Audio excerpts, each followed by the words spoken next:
Hey everyone, are you in need of a flexible and reliable staffing solution for your hospitality business?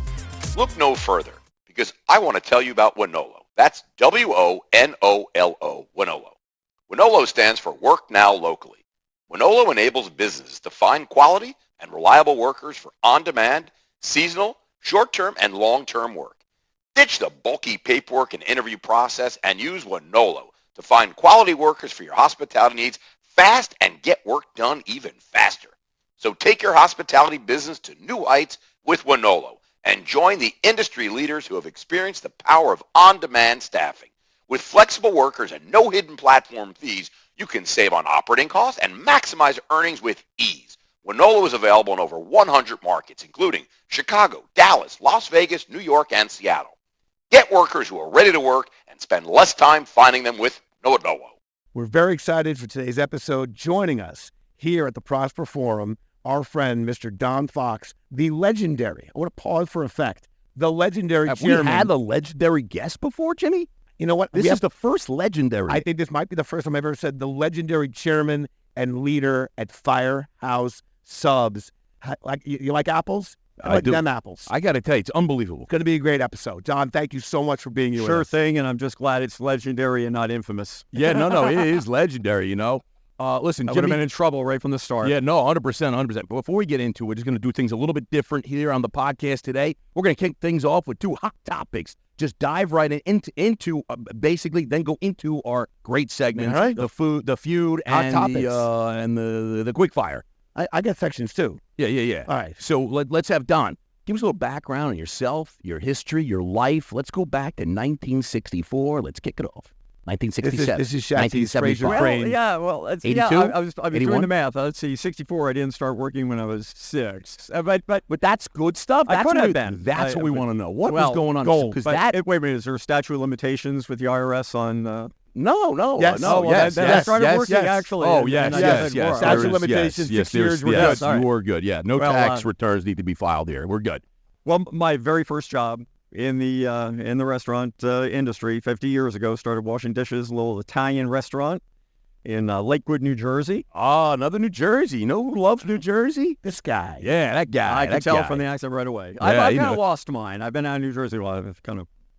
So, yeah, that's where it all started. That wasn't my initial ambition, was going to be a musician, trumpet player. Ended up going to college for 1 semester. I hear you, man. And then decided to try to go out and play for a living. Decided and realized that that was not going to make for a very good living, but I was in restaurants the whole time. So I went from that first job to 4 years with Six Flags. My first management job. Great adventure down Yes, there? a great adventure, right, in Jackson. Oh, man, wasn't love Great Adventure. 537, I think, is the route. Kind of. There you go. Yeah, down, yeah, man, love it. Remember it all. And but when I decided that I was going to focus on a restaurant career, moved to Florida, Tampa market, joined Burger King, and that turned into a 23-year career with BK. Still playing the trumpet the whole time. Oh, still playing. Well, now I'm playing a lot.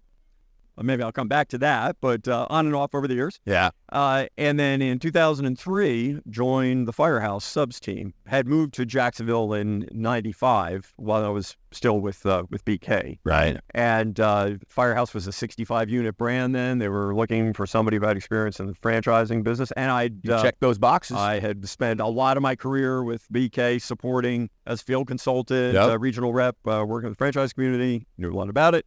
And then over the course of the next 20 years, 65 restaurants to over 1,200. When It's an awesome brand. Wait. When you started at Firehouse, there were how many? 65 And then at that point. And now? Firehouse was founded in '94, so they had about 9 years under their belt. About a little over half those restaurants were company-owned. They had just started the process of franchising in earnest a couple of years Right. before I got there. So I came in as the first franchising professional to lead that side of the business. And you grew it to And how a many? big team effort. One of the greatest. Forget the team. Let's hear about you. How many did you get it to? 1,269, I think is where they're at. Single-handedly I know, built so- this company, 1,200 units. Team, Chassis. We're all about teams. We promote teams, Single-handedly. He's Chassis. legendary. It is about Jimmy. teams. That's why he's legendary. Teamwork makes the dream work. Yes. Legendary. Yes, legendary. Listen, I want to ask. You've had extraordinary career, and I think one I know a lot of people would only just be dreaming of. And while I wish we could do, like, over your 50 years, 50 questions for 50 years in an effort to be respectful of your time and efficient otherwise. I'd love it if we could just maybe take maybe 3 of the greatest lessons, and whether you want to draw some of your early days or you want to bring up something more of the growth, the growth years, Sure. to a recent lesson. First early, lesson, never do this early, podcast. A growth, a recent, but I think so many people would love to hear someone who's amassed and experienced so much. Sure. Kind of some of your lessons. I'll tell you, my very first, most valuable lesson was in my very first job, washing dishes in that Italian restaurant. And if you're familiar Lakewood, with New Italian Jersey. restaurants and you wash dishes, you realize early on that your best friend is the person who stirs the sauce pot. Oh, All right? Dropping knowledge. It is everything about the teamwork and the interdependence, in a restaurant. To carry that forward, it's all about the people you work with and having great relationships. So that's lesson number 1. By the way, and I'm a firm believer that most of your most valuable lessons happen at the very front end Yes. of your career. yeah. And especially if you come up through the business, the way I did. The second lesson, and it's been a bit of a theme in the conference here today, is we don't have a choice in this being an industry of business that is hard work. Here with technology and everything else, there's always going to be hard work. You don't have any choice in it being hard work, but it's a choice to work hard. And that's the second most important lesson. Work hard at it. Mhm. If you're going to succeed. And sometimes the success doesn't always come on the timetable that you're thinking. Right. And I can think of times I was passed over promotions along the line and very disappointed. We would say hard work and a little luck, I'll tell right? you a great lesson. One time when I was a restaurant manager, working my tail off in a Burger King every day, doing everything I felt I needed to do, and I got passed over for promotion that I thought that I really deserved, and I got so angry about it. Did you quit? And I got him, no, but I heard about it. I got in my old Chevy Monza, go home, and frankly, it was not that well off financially or anything else, and I've got this old car, and I get out of the car, and I'm so angry about this, and I slam the door of the car, glass shatters. Glass shatters. Oh, man. And I'm like, and it was a lesson. I said, man, chill. All right. Keep cool. Because I didn't have the money to replace To that one. fix And that, here yeah. I am trying to get a promotion. And now I'm the guy talking about professional. I'm driving around with a visqueen cover on my window because I can't afford to get replaced. Another very important lesson. Control your emotions Yeah. about it. Be cool. That is a good one, by the way. Yeah. And then the third most important lesson, fast forward a lot farther into my career, and it's really with Firehouse. And I know this sounds like a cliche, but it's about the importance of culture and Yes. and a very important part of that is leading by example. And I've had times when I made mistakes and made bad decisions in my career, but by that point, as I was maturing and put in a position of brand leadership, realized that as a leader, you should never forget that the people you lead, their capacity to watch you is far greater than your capacity to watch them. And so many times in people in leadership, they're just think it's all about looking down. Now, everything you do, you say, it's on display, and you're being watched and observed and being judged for it. And so never forget that with everything you do. So just 3. I love it. No, those are good. Those are good 3. One thought that came to mind when you talked about success, I'll just share the only place where success comes before work is in the dictionary. Boom. Oh, There you go. Boom. Jimbo, I love that. Only that. Listen, I tell people want the success, they want the Yes. accolade, they want the recognition. You know what? It starts with the work.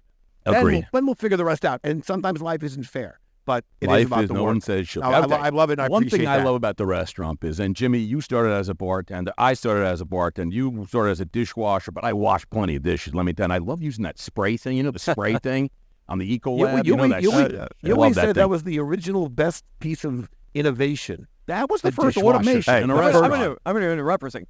I'm so old. When I was washing dishes, it was a 2-compartment sink. They didn't have 3-compartment sinks back then. 3. Yeah, I hear you. And by the way, no dishwasher machine. Oh. There was, Oh, I Flush- love It's that. I called- love it's called the dropping left down the hand. Right. I love that. But you know what's so great? Just what we're talking about right now. I think no other industry, in my opinion, will give you better stories than the restaurant business. Everyone should be writing books, because we got great stories.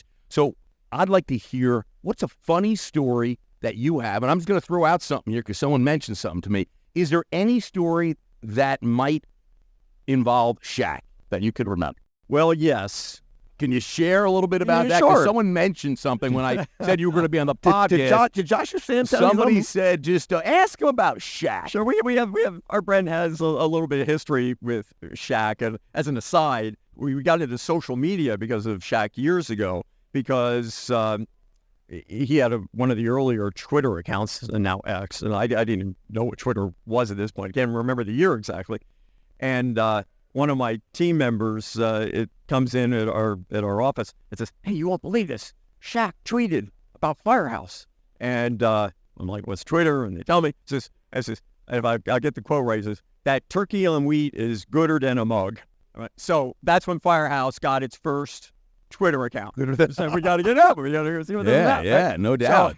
So that's the first time Shaq makes an entrance into the brand. And they go forward a few years, and we had him come in and appear at our franchise conference. And Don Yeager, who's here today, actually led an interview of, that was the format. So Don was going to interview Shaq while he's on stage, and they go through this. And I had a chance to meet Shaq. I hadn't met him until before he went out. We were just like in the green room going through an intro. He's a real pro, and he's learning everything about the brand and names, who's this, and you're all familiar with it. You don't know how he's going to use it. Well, at least as far as it came to me, the way he uses it, he gets about 3/4 of the way through his stage presentation. He goes, was that CEO Foxy there? Oh, now I'm sitting love in the that. audience. I'm watching I love the audience, that. and I didn't say anything. Lights are down. He says, and he kind of moved on, and a minute or two later, Foxy, are you out there? And he repeats this shtick about 5 or 6 times during the. So then he gets to the end of his stage time, and he gets round of applause, and he goes, "Foxy, you got to come up here." So I go up to stage. He says, now, you may know in Shaq's background, he was a deputized police officer. I think he was in Orlando. Right. So he goes, I'm a policeman in Orlando. I've heard you've been a bad boy. Is that true? I know where this is going. And, I don't know where this is going yet. And he said, well, I don't know, and I'm playing dumb. I have no idea what he's doing. You got a choice. I'll either put you in cuffs and take you out of here, or you're getting a spanking. I said, I'll take the spanking. Get a spanking. I laid across his lap, and there's some great pictures. How many people in the audience there? Oh, probably about 1,000. 1,000 people, and you're sitting on Shaq's lap. Laid across his lap. His hand is huge. I would imagine his hand is enormous. Yes. And anyway, so it's great. Franchisees loved it. So you got a slap. Yeah, I got a couple, I think. A couple slaps. Yeah. Got slapped by So, Shaq. was there a red mark Yeah. on your buttocks after? That's a big hand. He went kind of easy. He did? He didn't do a, yeah. Wow, that's a great stuff. There's so many great stories there like are. that. I could. A You lot can of go them, on and on, man. Maybe I can't tell all Tonight, of them. we'll do some, Perry, we'll open we'll it get up a cigar little bit. going. We'll open it up tonight. But man, it is a great, as you said, it's great industry, and I think one of the tenets of the industry is you got to have fun. There's a lot of people sometimes. Yes, it's not for everybody, and you got to find a way not to curing have fun. cancer in the restaurant industry. We're having a good time. Yep. Listen, we had the privilege of having you with us today. Our industry is going through a very meaningful transformational period. When we come back together 2 years from now, I'm only going to have 2 years. What do you think in terms of, it's our crystal ball moment. You're going to be on your Miss, Kreskin or Miss Cleo hat, predicting the future. How do you see restaurants and dining just 2 years from now in relation to hospitality and technology? We always love the idea that tech should be a supporting actor. It should be contributing to delivering greater value, but things are moving pretty fast. In 2 years from now, what do you think we're going to be talking about? Boy, I'll tell you, I'm going to start by saying what I hope happens. Great. I think for the industry to really be super successful, and they decide where they're going to go, need to have an experience that fits what they're looking for. And I think one of the challenges for every brand is going to be how inclusive or exclusive are they going to be in terms of that experience that they provide. So if you're totally leaning the technology away that takes away hospitality from you, and that's what a portion of your guests are looking for, because not everybody's looking for different things. Everyone eats a little different. Everybody's coming in and presumably loves the food as part of it, but there's other things that attract them to it. So I think getting that formula right within the brand, I hope for the sake of the industry overall and for hospitality that there's even more growth within casual dining in the sense of traditional Yes. hospitality, because I think if that goes away, it starts to remove Taking some of the eating definition. at home. Everyone just picking up meat at home. And That we're going really- to be a convenience store, with Yeah. all due respect to the convenience store, Yes. which are competitors, Yeah. of course. But if it's simply a matter of food alone, this gets a little That's kind of that's the academic, but experience, man. Is a restaurant. What makes a restaurant? And there's sometimes, again, these academic discussions about it, but you take away the service element, then, well, okay. Well, I get food at a grocery store. I get food, prepared food, from a lot of different places. So, yes, that's what I hope happens. That everybody goes that way. I think what's forced a lot of the things like technology is sometimes it's the cost equation. It's about what the restaurant operator feels is best for, quote unquote, the business. Yep. I think we got to do is keep in mind what's best for the guest. At the same time, the two are not. Yeah, and we always say everyone eats a little different. Jimmy's pop is 80-something years old. 86 years old. He doesn't want a QR codes. He doesn't want a kiosk. He wants an old school joint. Yeah. He wants a little white But piece my of paper kids in their showed him what's 20s. number. Yeah. He wants a different experience than his grandkids. My kids don't want to talk on the phone. They don't want to call anybody. If they can't order on the phone, they don't want to do it. Well, I think and looking way out in time, and this isn't a matter for 2 years from now, but 10, 20 years ago, as generations pass, as it goes on, let's say, because I'm a solid boomer. I was born in 1958. I'm 65 years old. I can look within my generation, my peer set, and it's different. You still have some people who, from a technology standpoint, are not adopters. Yep. But yeah, seriously, every Oh, once in a while you 100%, may see yeah. it.